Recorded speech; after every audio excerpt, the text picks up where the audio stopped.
рафоати ҷамшед мурд. рафоа дар Москва ба садама дучор шудааст. ин хабар шояд ба гӯши шумо ҳам расида бошад. аз субҳ то шом ҳамагӣ як гапро мегуфтанд. хабар доред рафоа тарки дунё кардааст. оё рост аст? то куҷо ҳақиқат дорад? ин хабар худи имрӯз ҳамагӣ 13 соат пеш дар инстаграм пайдо шуд.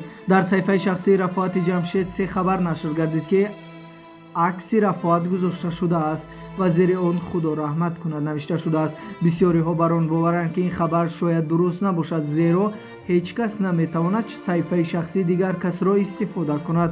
дар наврҳои дигар дар қабр гузошта шудани маит бар аъло дида мешавад, вале яқин гуфта наметавонем ки ин ҷаноза ба кӣ тааллуқ дорад. бовари кас намеояд ки рафоат дар ин сину сол мурда бошад. дар комментҳо марги ӯро дар садама рабт медиҳанд. то ҳол нафаре ҳақиқати ин овозаро тасдиқ накардааст. мо низ мутмаинем ки ин хабар дер ё зуд ҳақиқаташро пайдо мекунад ва дар наздиктарин фурсат ин овозаҳоро пайгирӣ карда ҳақиқатнигорӣ хоҳем кард. зеро бисёриҳо бо нашри чунин хабарҳо мехоҳанд худро миёни мардум машҳуртар ва шинохтатар кунанд.